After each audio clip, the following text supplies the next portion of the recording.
Pangalan niya ay laging tawagin, at siya'y nakikinig sa bawat hinaing.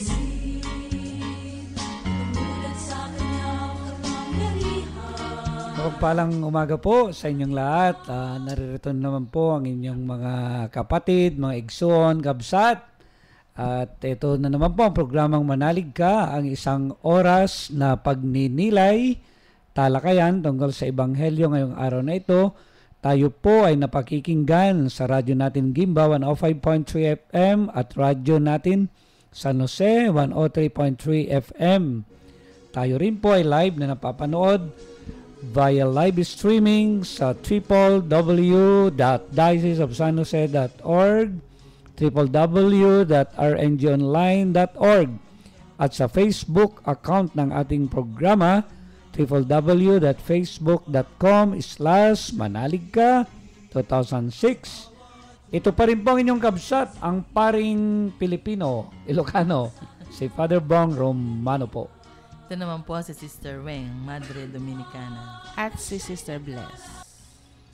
So bago po natin ituloy ang programa na ito, siyempre hingi muna po tayo ng pagantabi ng ating Panginoon. Mananalangin tayo, pangungunahan po ni Sister Weng. Sa ngalan ng Ama, ng Anak, ng Espiritu Santo. Amen. Amen. Diyos na makapangyarihan, maraming salamat sa pag-ibig na inalay mo sa amin. Una mo kaming inibig bago pa man kami gumawa ng mabuti. Naway ang pagbabahaginan namin sa Ebanghelyo ay maging inspirasyon sa bawat isa para ipagpatuloy ang misyon ng pag-ibig na pinagkatiwala mo sa amin.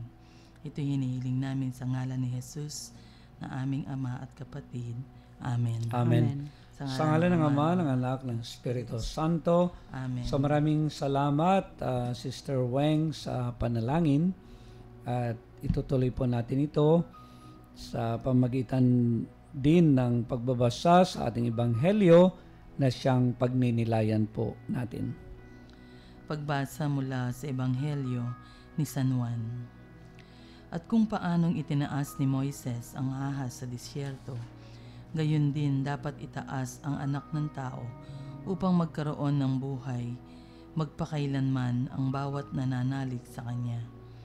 Ganito nga kamahal ng Diyos ang mundo, kaya't ibinigay niya ang Kanyang bugtong na anak upang hindi na mawala ang bawat nananalig sa Kanya, kundi magkaroon ng buhay magpakailanman. Hindi nga sinugo ng Diyos sa mundo ang anak upang hukuman ang mundo, kundi upang maligtas ang mundo sa pamamagitan niya. Hindi hinuhukuman ang nananalig sa Kanya, ngunit hinukuman na ang hindi nananalig, pagkat hindi siya nananalig sa ngalan ng bugtong na anak ng Diyos. Ito ang paghuhukom. Dumating sa mundo ang liwanag, pero mas minahal pa ng mga tao ang karimlan kaysa liwanag sapagkat masasama ang kanilang gawa. Ang gumagawa ng masamay napupuot nga sa liwanag at hindi lumalapit sa liwanag, at baka malantad ang kanyang mga gawa. Lumalapit naman sa liwanag ang gumagawa ng katotohanan upang mabunyag na sa Diyos ginagawa ang kanyang mga gawa. Ang mabuting balita ng ating kaligtasan. Pinupuri ka namin, Panginoong Jesucristo. So maraming salamat ulit, Sister Weng, sa pangunguna sa pagbasa sa ating Ebanghelyo. At ito nga po, yung Ebanghelyo ngayon ay napakaganda. Damang-dama natin dito yung tinatawag na buong-buong pagmamahal ng ating Amang nasa langit, ang pagmamahal ng Diyos.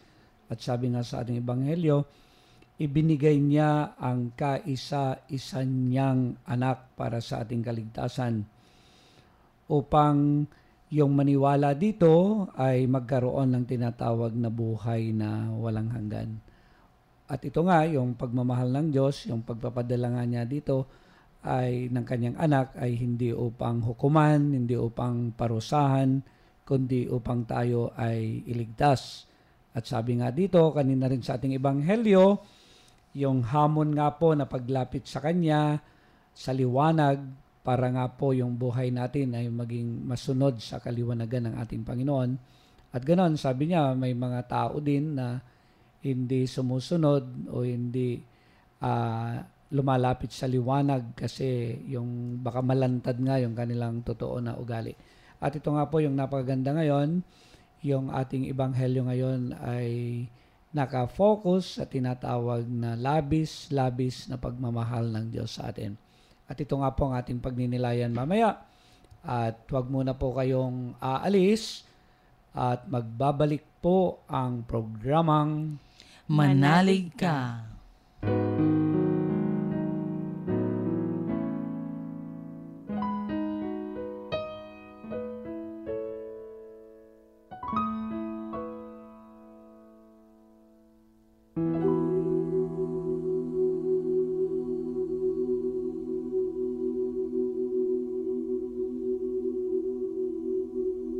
Hindi ka kailangang magbago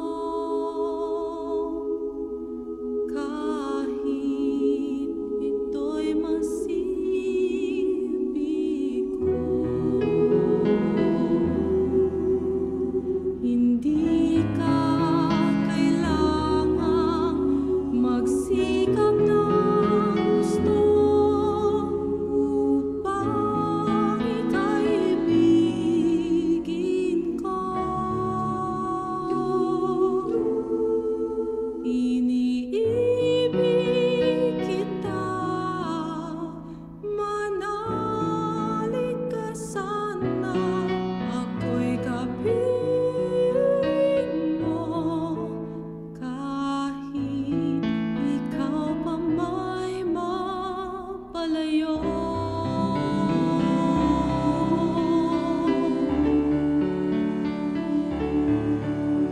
Kailan magwawakas ang iyong pagtatagong? Ako'y naghihintay sa'yo.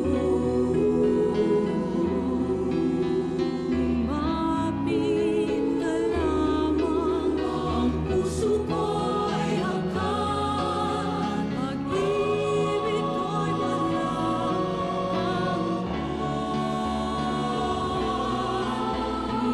iniibig kita, manalig ka sana,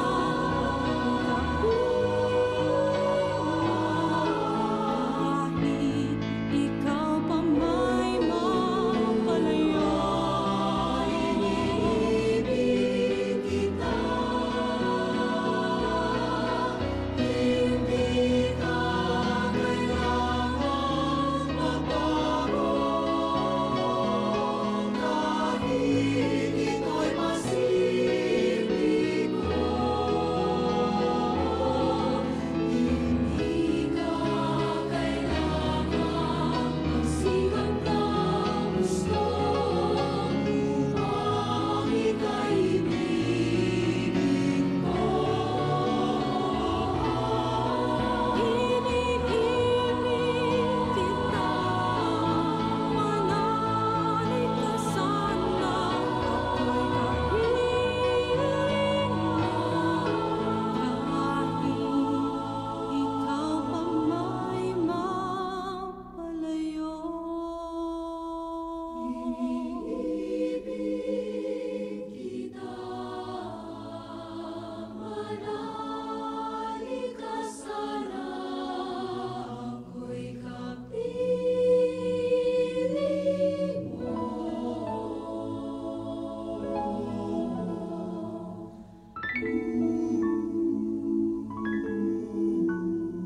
Kahit ikaw pa may mapalayo.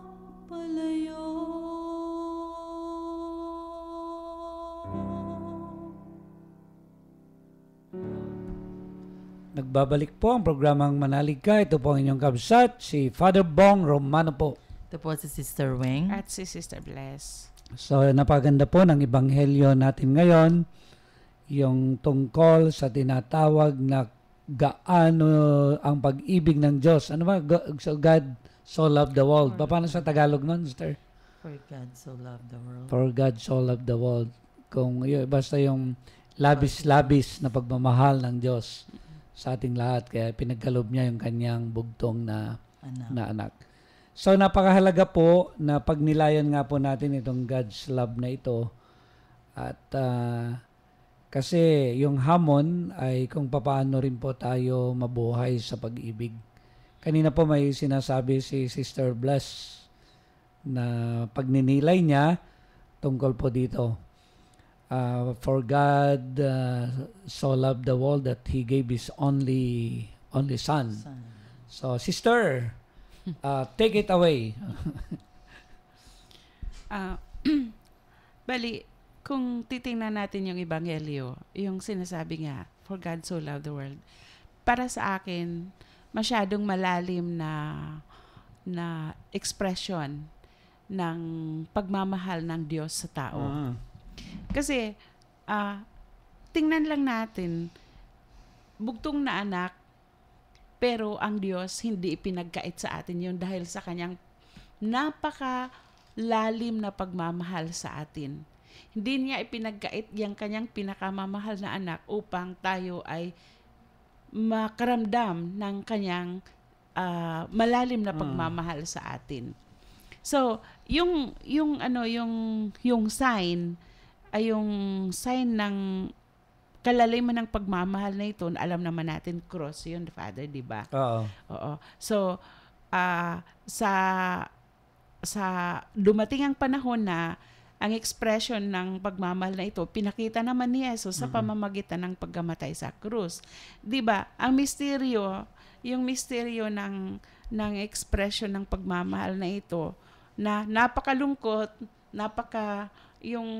kung titingnan natin sa makataong pananaw, nakakalungkot at yung painful, 'di ba?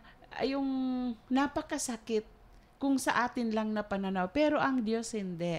Kasi para sa kanya dito may naipakita niya ang malalim na pagmamahal niya sa sangkatauhan sa pamamagitan ng pagkamatay ni Jesus sa krus. Yun ang para sa akin, yun ang misteryo. Yung pag titignan mo yung history of our salvation, yung kasaysayan ng ating kaligtasan, sa pasimula pa nga lang, yung makikita mo na kung gaano tayo minahal ng Diyos. Lalo pag dun sa Genesis, yung pagkagawa ng mundo, tapos paano niya nilalang yung tao. Yung pinagninilayan ko nga doon na sisters ko yung biro mo, yung mga unang mga nilikha ng Diyos ay preparation na mga regalo niya sa tao. At nung makomplete na niya, para pag nilikha niya yung tao, may regalo na siya na makikita kaagad na napakakalaking mga regalo. Yung mundo, yung dagat na biro mo, narigaluhan siya ng malaking fish pond. Tapos yung mga punong kahoy na mga varieties talaga, yung mga sasarap, no? Tapos mga gulay, tapos mga hayop na kailangan ng tao. So napaka-konkreto yung pagmamahal ng Diyos. Kaya yung pagmamahal ng Diyos ay hindi na abstract talaga, hindi lang abstract no? Kung mapagninilayan mo lang na itong mga ginawa niya ito ay concrete manifestation of His love, siguro papasalamatan mo siya palagi. Kaya nga nakakalungkot ko minsan, yung mga tao hindi nagsisimba kasi hindi yata nakikita yung ganoon na mga biyaya ng Diyos. Trabaho sila ng trabaho doon sa bukid na ginawa ng Diyos, pero nakakalimutan nila kung sino yung nagbigay sa kanila yung bukid na yon. Kaya yun, una, alam nyo ako, yung ganyan ako namangha sa Diyos, ganyan ako naging malapit sa Kanya. Nung pagnilayang ko yung creation, sabi ko, hindi ko sukat akalain na yung tinitirhan pala yung binigay niya ay yung mundo na nakalutang. Pero yan, yung nakakagimbal, di ba? Yung pagmamahal niya pinapanatili niya na nakalutang yung mundo na anytime pwedeng bumagsak. Tapos riregaluhan ka pa niya ng napakalaking planetang araw na para masustain lang itong mundo na ito, para may buhay. yung araw na yan nakakagimbal din dahil 24 hours nga na nasusunog, hindi nauubos. And then of course, para masustain yung life natin, bibigyan kanya ng hangin, yung oxygen. Hindi naman pwede, no? Tapos madidiscover mo na sa ibang planeta pala, halimbawa sa moon, wala naman palang oxygen. It means talagang intended yan para pagmamahal niya sa tao, para buhay. Tapos yung sa kwan kaya umuulan din, ay hindi rin sa buwan din, dito lang umuulan, kaya tignan mo, may tubig, huhukay ka lang sa ilalim ng earth, ng lupa, meron ng balong na malinis para mainom yung tao. Ang dami niyang regalo na tanda ng kanyang konkretong pagmamahal. Kaya pag na-realize mo ito, talagang magpapasalamat ka at mamahalin mo rin itong Diyos na ito. Ganyan pala ako kamahal ng Diyos. Ang dami niyang regalo sa akin yung gano'n. Kaya nakakatuwa na ma-discover po sana natin ito. Ikaw, Esther, ano yung mga discovery mo sa pagmamahal ng Diyos sa'yo? Opo. Ako yung pang-araw-araw na experience, yung minsan hindi mo alam na, sabi ko nga, sino ba sa atin yung walang pinagdadaanan, no? Yung, sabi nga, nakikita sigurong tumatawa tayo, no? Or, yun nga. Pero sa kabila nun, yung nakaka-survive, yung survival, no? Yung, ay, nalampasan mo, no? Yung, it's a mystery, tapos, din, no? Yung sasabihin mo, mamamangha ka na lang na, yun, yung maghapon na, kunyari ngayon, sa maghapon, marami tayong mga karanasan, no? Mga pagmamahal ng Diyos, pagmamahal ng kapwa, no? Tapos, yun nga, hindi ko isipin na, yung maghapon na to, sabi ko, nalampasan ko, no? Yung nakapagmahal ako ng tao, no? Sabi ko, hindi naman kailangan na extravagant or kailangan talaga yung para bang ano bang tawag dito, yung mamamangha ka talagang parang imposible, no? Nagiging posible dahil sa Diyos, dahil sa pagmamahal niya sa atin. Ganun. So, yun, yung very personal din yung pagmamahal niya sa atin. Yung nga, ako nga, yung sinasabi ko nga kanina sa inyo, sisters, yung ma-realize mo lang na isa ka sa 100 million na mahigit na mga Pilipino na nabubuhay ngayon. Pwede namang wala ka. Isa ka sa 7 billions ngayon na populasyon ng buong mundo. Pwede namang wala ka. Pwede namang walang Bong Romano, pwede namang walang Sister Rueng. Pero yung nakakatuwa nga, isa ka sa nilalang ng Diyos. Dahil very personal nga yung pagmamahal niya sa'yo. Kaya siguro yung hamon, yung maunawaan mo yun na isa ka sa very special sa Diyos na binigyan ka niya ng buhay na ito. Kasi tignan mo, ang daming hindi nakaka-realize. Kaya yung buhay nila, hindi nila makahulugan na ginagamit, hindi makahulugan na isinasabuhay. Nakakalungkot kapag mababalitaan mo na kinikitil lang ng iba yung buhay nila. Yung papakamatay sila, Esther. Sa akin, gusto kong anuhin yung cross. Kasi, human as we are, ang tendency natin matakot sa cross. Pero, actually, ito yung salvific image. Yeah. Ito yung nagligtas sa atin. Yung bang napaka dilim, parang nakakatakot na image, and yet para sa Diyos ito ang image, ang imahen na binibigay niya sa atin na sa pamamagitan ng pagkamatay sa krus ng kanyang anak. Ganito kalalim yung kanyang pagmamahal. So, yun. Yeah, yung tignan mo nga, kapag titignan mo yung kinukwento nga natin, yung salvation history, hindi lang sapat na ibigay niya yung mga pangangailangan ng tao, hindi lang sapat na nilikha ka niya, na individual, na ipinakita niya sa'yo, na mahal kita kasi tignan mo, nilalang kita kahit pwede namang wala ka. Hindi lang yon. biro mo, umabot pa sa punto na hindi siya humihinto nga yung pagbibigay niya sa atin. Yung ibinigay nga niya yung kanyang anak. At hindi lang nanatili na ibinigay niya yung kanyang anak. Ibinigay pa niya sa pamamaraan na napakasakit. Yung namatay sa cross, di ba? Pwede naman na ibinigay na lang niya. Oo. At sabi niya lang, sige, maliligtas na kayo kasi nandito na ako. Diyos ako na nagkatawang tao. Iaangat ko na yung kwan ninyo. Hindi lang ganon. Ipinakita niya yung pinakamahirap na pamamaraan kung paano magmahal ang Diyos. Na napaka-painful. Yung punong-puno ng sakripisyo, pagtitiis, pagdurusa. Ganun siya magmahal. Sabi nga ni Bishop Bobet, sabi niya, yung pagmamahal ng Diyos ay taos. Siyempre, taos yan. Lubos.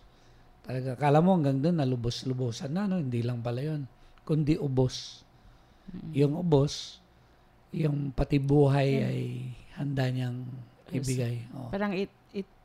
Parang yung kenosis ba? Yung sinasabi ng kenosis, self-emptying na. Oo. Inubos yung sarili, Grabe, no? binuhos. Pero mo ganun pala yung pagmamahal ng Diyos, yung uubusin lahat para maiyalay sa'yo. Tayo, yun siguro yung mga hamon ni Sir, no? Paano ka magmahal ngayon? Kung minsan nga, pag nagsisimba tayo, pipiliin mo yung pinakabarya. Kaya nga napakaganda yung spirituality ng ating diocese, di ba? Yung hahamunin ka ngayon, magbalik handog sa Diyos. To give your time, your talents, and treasure. Alam mo, Sister, nung nga kami nung seminaryan, paborito naming kanta rin yung napakaganda kasi ng taon na yung lahat ay aking ibibigay. Nga, ibibigay pati aking buhay upang purihin siya. Nagalit yung pari nung kinakanta namin. Totoo ba yan? Namin ganon. Dito kami. Kantayan nyo ng kanta yan. Namin palagi yung kinakanta yan. Totoo ba yan? Magsimba lang araw-araw ang tatamad ninyo. Kaya pala. Totoo naman, ano? Pero napakaganda yun, yung pagninilay natin, Sister. Biro mo, ano? Yung magsimula, makikita mo lang yung mga creation niya. Yung, sana, dun pa lang makita mo na mahal ka ng Diyos. Yung creation, tapos makikita mo yung tao, ikaw, bakit nandito ako? Tapos, ngayon, papasok ka na sa usaping faith, yung kay Kristo, pwede namang manatili na lang siya sa langit, di ba? Pero, siya. Pero tignan mo, ano? Yung tao. ibinigay pa niya sa tao. Akala mo sapat na binigyan niya tayo ng mga masasarap na mga pagkain, yung buhay, ganyan. Pero pati siya ay yung parang naabala natin na todong-todo, pati yung iniingatan niyang anak ay handa pala niyang ibigay din para sa atin. Yung self-emptying, yung napakasarap na pagnilayan na ganun pala yung Diyos sa atin. Kaya yung Misa, Father, di ba parating may crucifix? Kasi sa reminder, no? Yung pagbibigay ng anak ng Diyos sa atin, no? Kaya pag walang, pag namamblema ka, titignan mo yung crucifix. Para sasabihin mo, hindi mo na kaya. Oops, eto ako, no? Pinako sa cross, nandito ako, tapos para i-save ka, ganon.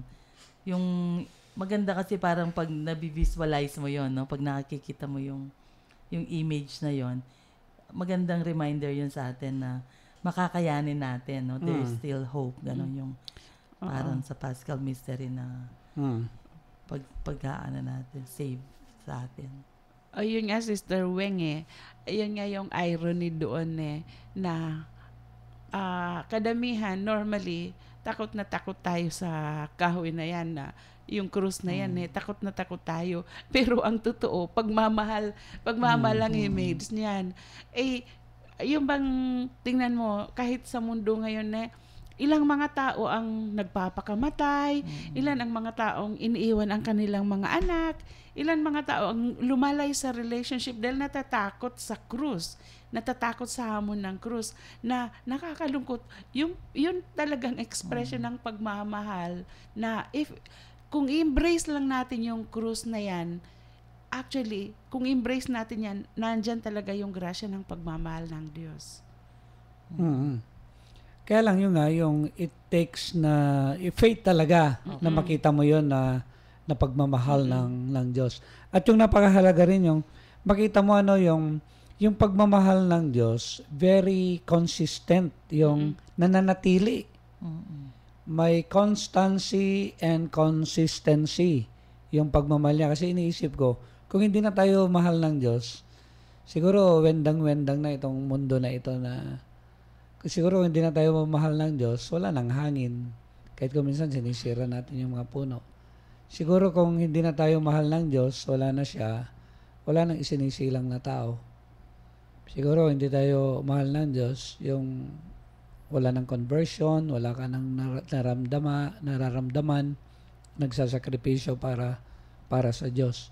Kaya makita mo yung pagmamahal niya ay nananatili, magbuhat pa noong simula ng mundo hanggang ngayon at magpasawalang hanggan. Kaya nga, yung kanina yung pinagninilayan nga natin ng stereo, tignan mo yung pagmamahal niya dito hanggang tumanda ka, pag titignan mo na lang yung individual, kung paano may i-apply yung pagmamahal ng Diyos. Hindi lang yung pag namatay ka, pag talagang sumunod ka kay Kristo bilang liwanag at tumahak ka sa liwanag ng buhay, sa kanyang kaliwanagan, biro mo may regalo pa siya na buhay na walang hanggan. Pati yung kanyang tirahan ay mai-inherit mo pa pala, no? Oo, Grabe, biro mo yung sister pag pinagninilayan. Biro mo, sabi ko, sa Malacanang siguro hindi man ako makakatira doon sa White House, hindi man. Pero yung tirahan ng Diyos, dahil sa kanyang pagmamahal sa iyo, ino-offer pa niya. Yung pagmamahal ko ay hanggang walang hanggan. Pag ma-realize mo ito, parang gusto mo na rin tumira sa kaharian niya, no? Sister Weng, kaagad. Kaagad ba? Kaagad. O hindi muna. Huwag mo na. Marami pa tayong mission. Marami Sino muna kaya? tayong mission. So, God's own time, no? oo nga, no? Pag nilayan mo talaga, no, yung pagmamahal niya walang hanggan kasi may regalo pa siyang buhay na walang hanggan. So, Mesenyas po, pinagbe-break muna kami. Magpapatugtog ng isang magandang awitin tungkol sa pagmamahal, pag-ibig. Magbabalik po ang programang Manalig ka!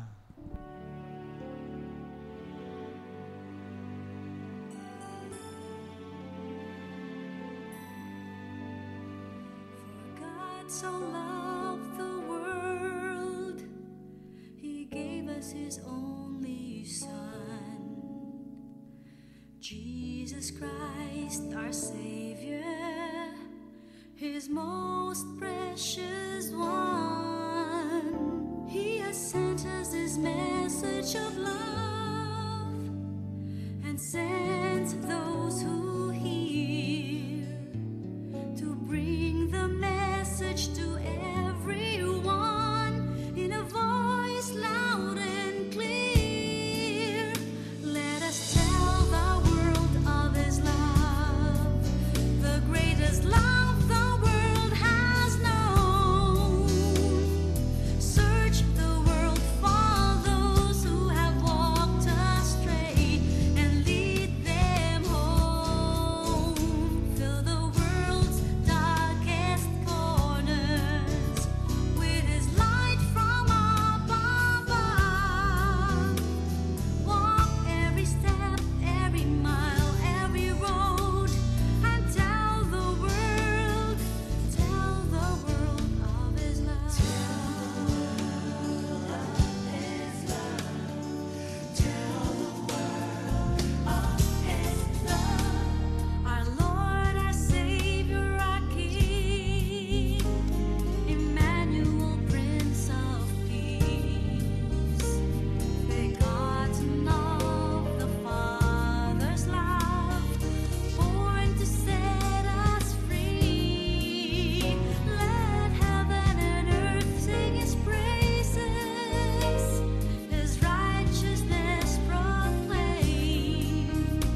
Yes, Lord. Thank you po sa pagmamahal mo sa amin.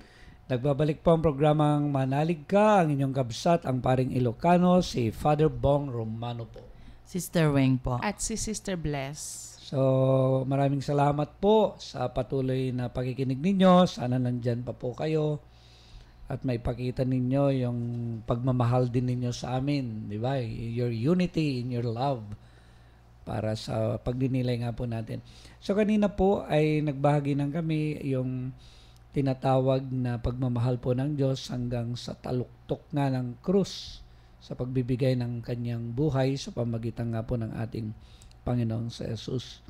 At ito po yung napakaganda, tayo po ng mga Kristiyano na naging recipients sa pagmamahal ng Diyos sa atin.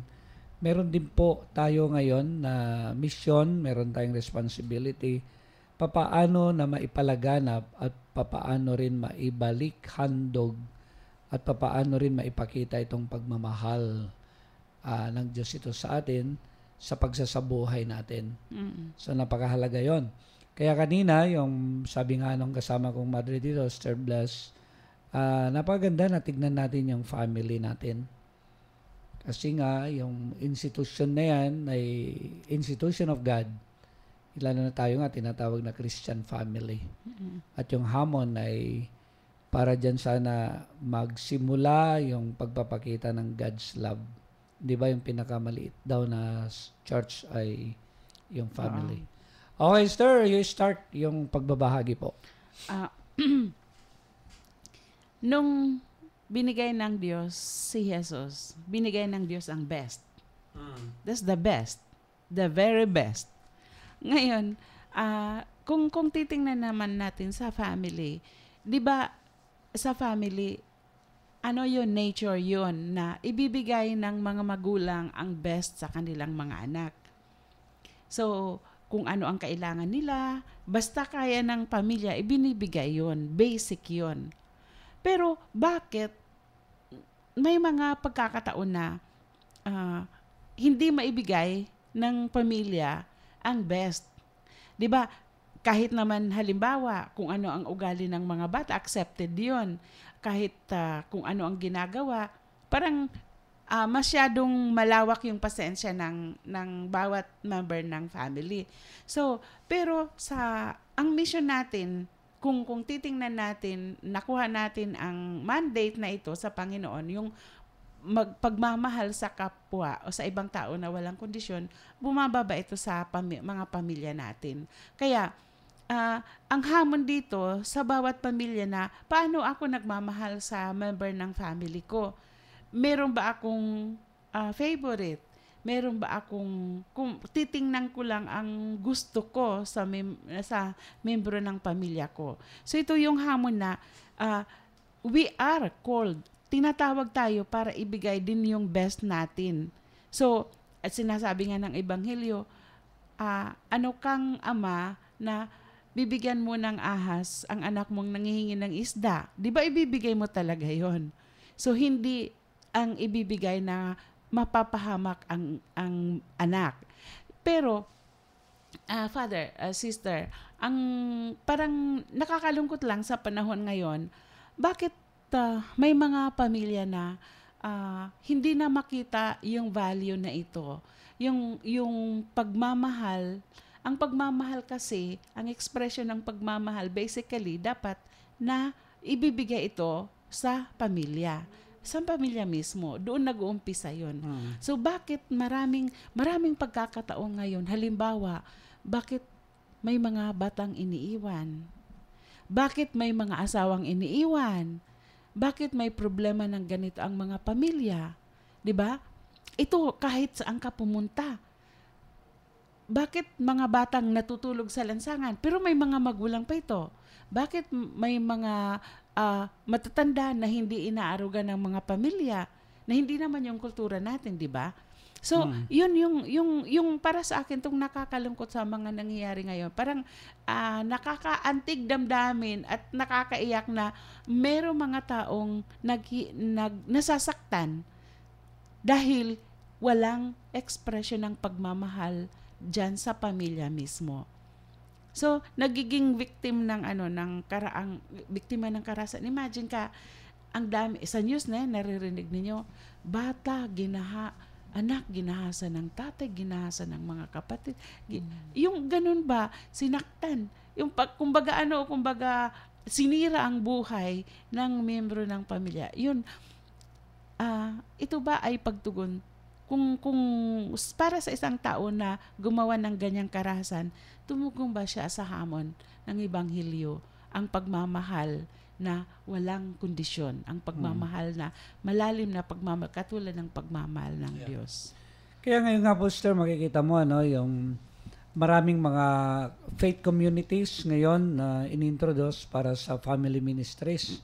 Alam mo, yung mga Couples for Christ, Familia, Marriage Encounter, Tipanan. Kasi nga yan yung nakikita ng problema sa mundo. Yung kailangan maiangat natin yung bawat pamilya sa kamalayan na pagsasabuhay ng gospel values. Ngayon, yung iba yung mga pinanggagalingan yung secular na mundo o kaya yung mundo na maraming galit, yung ganon. So napakarami na yung mababang level na pagsasabuhay nga ng inaasahan sa pamilya. Kaya nakikita ko as a pastor, as a priest sa mga communities nga natin, makikita ko may pagsusumikap na talaga. And we suggest talaga na sana mag-involve yung mga parents sa mga community na gano'n. Kasi pag walang paghubog sa tinatawag na gospel values, yung mga pamilya natin, talagang makikita mo ganyan nga pa yung mangyayari, sister. Mapapariwara yung pamilya, ganyan.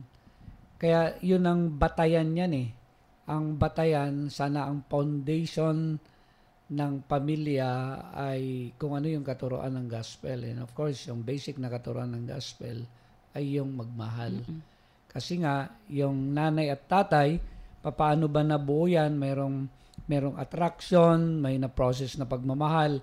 Kaya lang nakakalungkot, pag nagtatagal naman, imbes na lumalalim yung pagmamahal, ay nagkakahiwalay, maraming ganun na nangyayari. At yung naapektuhan talaga yung mga family members, especially yung mga bata. So yun yung nangyayari.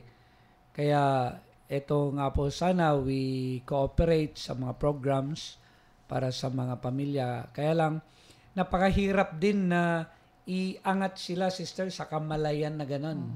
Dahil ang ino-offer lang ng mundo, doon sila sumasakay. Yung mga sa bukid, sa trabaho, sa business, sa tinatawag na mga bisyo, sa tinatawag na mga yung makamundo ba, nakaabalahan.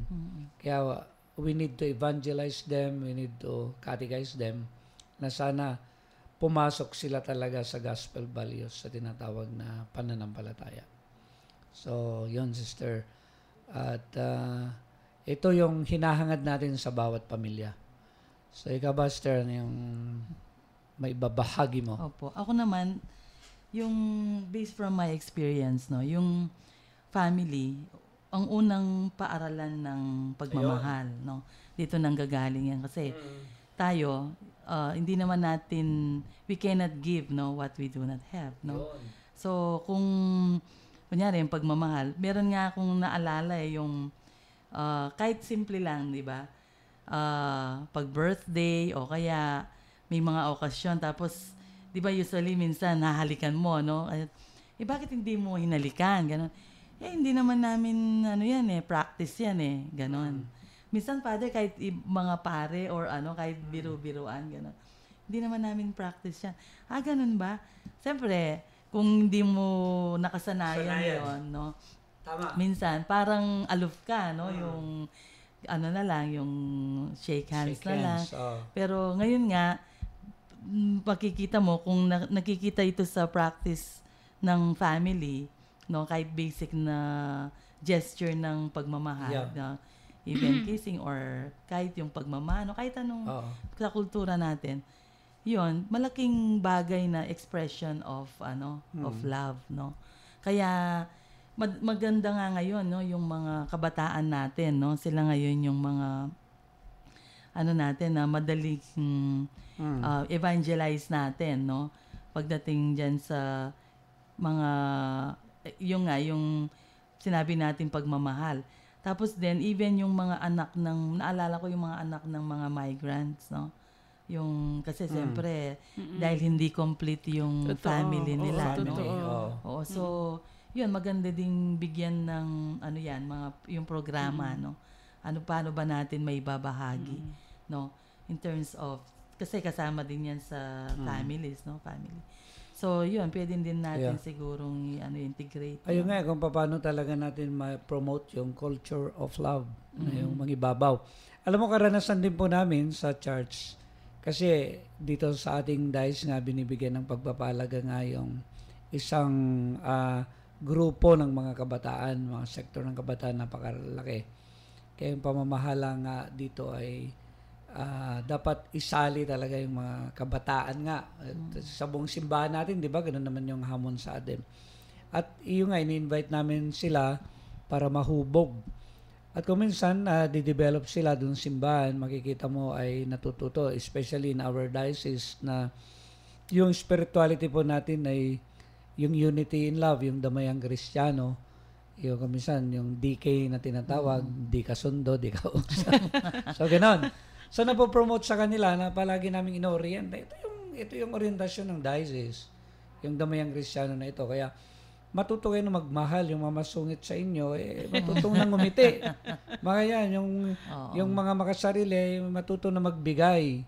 Yung hindi marunong magmahal, matuto kayong magmahal, magwalis, bigay pagmamahal sa ating simbahan, matuto kayong maghugas ng pinggan with love na hindi nagdadabog. So, sinasanay namin sila na ganon. Yung mga kabataan na tumutulong sa amin doon, lalo na every weekend. Kaya lang problema, pag umuwi sila sa kanilang bahay, nagrereklamo yung mga magulang. Sabi ganon, yung isang nanay, Father, bakit ang babait pala nitong mga anak namin dito sa simbahan pag may mga seminar sila ng pag-uugas nyo? Sa amin, Father, ang tatamad nung mayan. Hindi mo daw mautusan. Hindi mo daw mautusan. Kaya napakagandang hamon, kung nakikinig man po yung mga kabataan ngayon, sana yung tayo yung magsimula na ma-promote yung culture of love sa bawat pamilya. One time may nagrereklamo sa akin kabataan, sabi niya, Father, walang pagmamahal doon sa bahay namin, kaya hindi ako nag-stay doon eh. Kaya kung minsan pala yung mga ibang kabataan, wala sa bahay, mas gusto nila doon sa simbahan kasi doon napapansin sila. Doon parang ina-appreciate yung mga ginagawa nila. Sabi ko, kung walang kang maramdaman na pagmamahal sa bahay nyo, ikaw yung unang magbigay. Paano yung Father? Sabi niya, mamaya, pag kumakain sila, mag-abot ka ng tubig na nakangiti. Yung mga ganon. Siguro, mamayang gabi, mag-volunteer ka na maghugas ng pinggan na nakangiti o magdadabog. So, yung mga maliliit na bagay na gano'n, diba? Makita mo yung walis, nakakalat. So, itabi mo na may pagmamahal. Makita mo yung nanay mo, pagod nang nagtatrabaho, tulungan mo at ngitian mo, mga gano'n. Father, hindi po kami sanay sa gano'n. Yung sinasabi mo, hindi sanay. Training yan, yung pagbibigay ng pagmamahal na ganyan. Training talaga. Yung tama kasi yung sinasabi na you do not give what you don't have. Kaya basically, sa family talaga mag-umpisa yung pagmamahal na yan. Ngayon, yun ang training ground yung family. Ang experiences ng mga bata, kung titingnan mo, yung magulang na nagtatanong, bakit kaya sa simbahan masipag yung anak ko? Pagdating sa bahay, hindi na siya gumagawa. Kailangan niyang tanungin yung sarili ng magulang na yan, ng nanay na yan. Bakit nga ba? Kasi kung babalikan natin yon, ang experience sa bahay, ano naman ang experience doon na bakit hindi gumagawa yung bata? Bakit tamad yung bata? Yeah. So ang pagsususi sa mga pangyayaring ito dapat nag-umpisa sa pamilya. Kasi basic, ito yung training ground yung family. 'Di ba? Tama. 'Di ba, sister? Sa psychology Oo. ganun 'yun eh. Yeah. Oo. May chichismis pa ako. Ay, kwento pala. One time yung isang kabataan sabi niya, Father, sabi nga lang, bakit po yung nanay ko? Araw-araw po nagsisimba, tinuturan niyo po ba silang maging masungit simbahan? Araw-araw po nagsisimba, pag-uwi Pero po niya sa masungit. bahay namin, ang sungit, ang bagsik. Sabi ganon. Siguro yun, sister, siguro magnilay din yung mga magulang. Oo. Na paano talaga magbigay din ng pagmamahal sa kanilang mga anak. Kung minsan makausap mo yung nanay, magrereklamo sa kanyang anak. Yun naman kabataan, magrereklamo sa kanyang nanay. Pero mas sila ang makakapagsimula kung paano itong pagmamahal na ito ay maisabuhay nila. Magre-reciprocate lang kasi Oo. ang anak doon sa pinapakita ng magulang eh. 'Di ba? Kaya ang hirap pala talaga Oo, yung maging, Christianity, yung to give love, love. Sisimulan mo sa pamilya. Nako Panginoon ko, paano mo sisimulan yan kung hindi ka sanay na mahalin yung nakasimangot mong nanay? Kaya hindi man natin masisisi yung mga bata na pagdating sa Yeah. community natin, hindi sila marunong magpakita ng kanilang pagmamahal. Pagmamahal. Dahil Kasi mismo sa family, wala hindi yun. nila maibigay yung wala Oo. sa kanila. Oo. Pagyakap, no? Simpleng ano lang. Maliban sa mga subculture Oo. traditions pero basic talaga ang Ay, pagmamahal pag-ibig. sa family. Sister, sinisinisan na tayo mali. Okay. At maraming salamat po sa mga pagninilay, pero wag muna po kayong alis. Magbabalik po ang programang Manalig ka!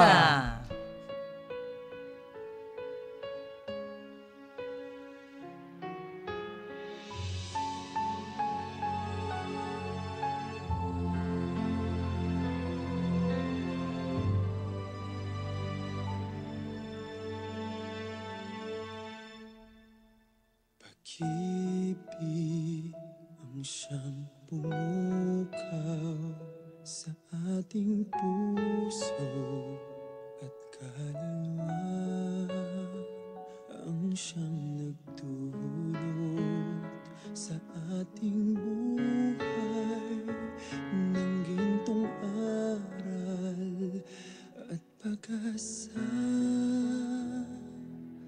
Pag-ibig ang siyang buklod natin, di mapapawi kailan pa man.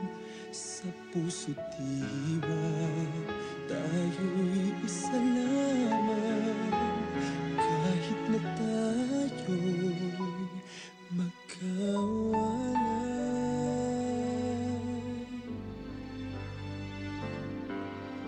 Pagkat ang Diyos natin, Diyos ng pag-ibig, magmahalan tayo't magtulungan. At kung tayo'y bigo, ay huwag limutin na may Diyos tayong nagmamahal.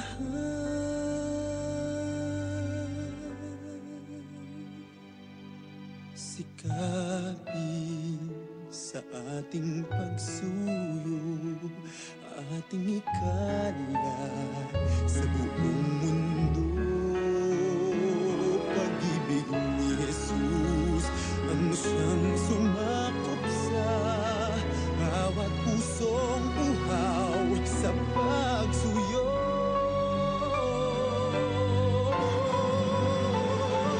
Pagkat ang Diyos natin, Diyos ng pag-ibig, magmahalan tayo't magtulungan.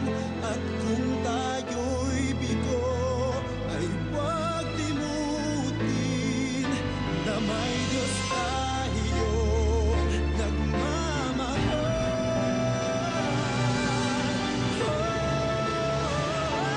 Pagkat ang Diyos natin, Diyos ng pag-ibig, magmahalan tayo't magtulungan. At kung tayo'y bigo, ay huwag limutin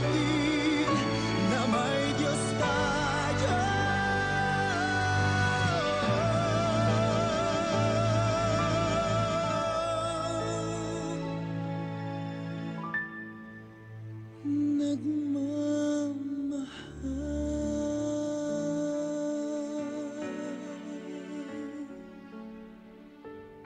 po. Nagbabalik po ang programang Manalig Ka. Ang kabsat po ninyo si Father Bong Romano po. Sister Weng. At si Sister Bless. So mga kapatid, kanina pinagnilayan natin ang nakaka-touch na pagmamahal ng Diyos sa atin. Magbuhat pa noon, yung kasaysayan natin sa salvation history natin, paano yung pagbibigay niya ng pagmamahal sa atin, sa mga nilikha niya, yung regalong buhay na pinagkaloob sa bawat sa atin.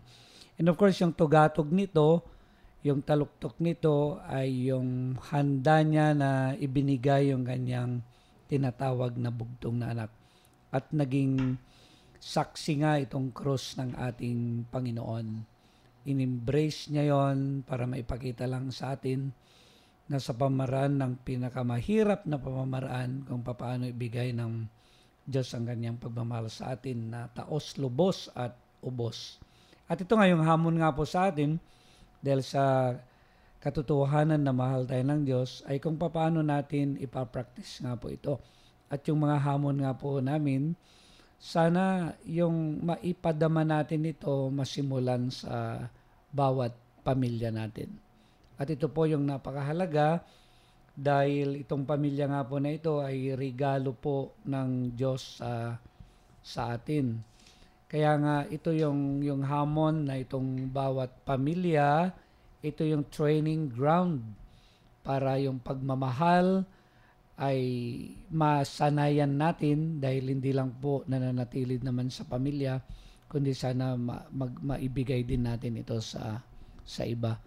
Maibalik handog ang pagmamahal ng Diyos sa atin sa pamagitan ng pagbibigay din natin palagi ng pagmamahal sa ating kapwa. At ito nga po, ngayong linggo na ito, minomotivate tayo ng ating Panginoon na sana makita natin ang pagmamahal ng Diyos sa atin, lalo na nga po ngayong Lent na inihanda po natin, yung pagdiriwang po natin ng mahal na araw. At sana itong Lent na ito, magawa natin yung madisiplina bilang pagmamahal natin sa Diyos. Yung pag-prayer and then pag-sacrifice and of course yung pagkakawang gawa bilang pagmamahal din natin sa ating kapwa-tao. So maraming salamat po at ngayon ay ibibigay po namin ang aming mga pagbati sa inyo na nakikinig. Sister Weng. So hindi naman Valentine's Day ngayon, no? Pero gusto nating batiin yung dahil pagmamahal, no, ang ebanghelyo. So malaking hamon po ito, no, yung mga lahat ng nakikinig ay may bahagi natin yung pagmamahal na binahagi ng Panginoon sa atin. Kasi daw pag nagmahal tayo, kailangan matuto tayong masaktan, magsakripisyo. Tapos pag nagsakripisyo tayo at nasaktan, ito daw ang tunay na pagmamahal. Sister. Ako naman, para sa lahat ng mga pamilya na nakikinig lalo na sa ating programa, huwag tayong matakot na embrace ang krus or kahit ang anino ng krus. Dahil ang krus ay nandyan yung tunay na pagmamahal. So, wag tayong matakot at maging tanggapin natin ang hamon ng buhay na talagang ang buhay, kailangan natin magsikap magmahal. Yun lang po. So, sa bawat pamilya po sana ay makabuo nga po tayo ng isang kultura at yun nga po yung kultura ng pagmamahal. Napakahirap po ito, pero ito po yung inaasahan sa atin at kapag nanaig nga po sa bawat pamilya, na binabati ko po yung bawat pamilya ngayon. So, try lang po ninyo sa mga maliliit na bagay. Siguro may assignment kayo ngayon, yung mga bata, sabihin nyo sa tatay niyo at nanay niyo, I love you po. Tapos sasabihin naman ng tatay siguro at saka nanay, love you too, mwah, chup chup. So yun po, itong week na ito, sana po konkreto po tayo na makapagbigay ng pagmamahal sa ating kapwa, lalo na po sa ating pamilya. So, thank you po. Tatapusin po namin ng programa na ito sa isang panalangin.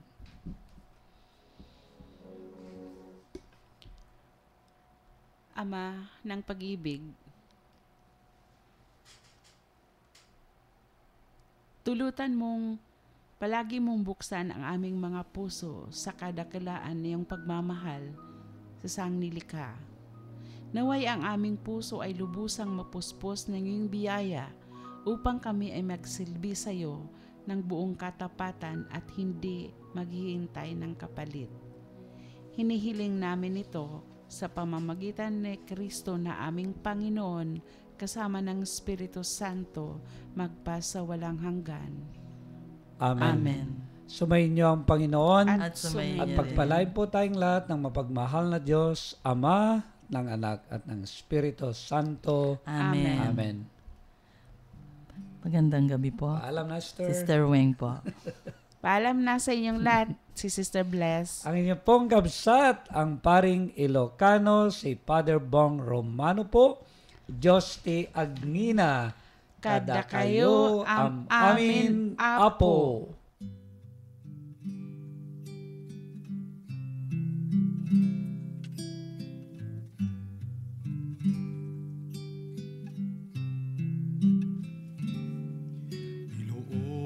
Inoong lahat ng takot sa iyong damdamin.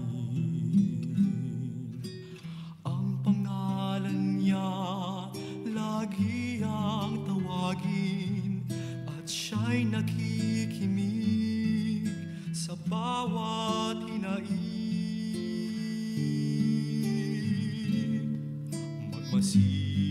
Magmasid at mamulat sa kanyang kapangyarihan.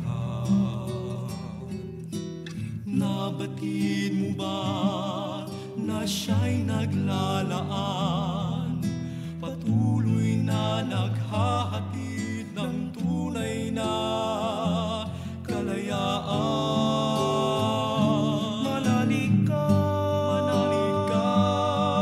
tuyuin ang luha sa mga mata. Hindi siya panaginip, hindi siya isang pangarap, siya ay buhay. Manalig ka.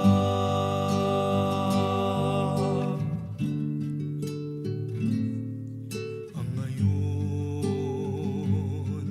tila walang mararating na bukas. Ngunit kung siya ang ating hayaang maglandas, pag-asa ay muling mabibigkas. Manalig ka, tuyuin ang luha sa mga mata. Hindi siya panaginip, hindi siya isang pangarap, siya ay buhay. Manalig ka. Manalig ka, tuyuin ang luha sa mga mata. Hindi siya natutulog, hindi nakakalimot kay Jesus.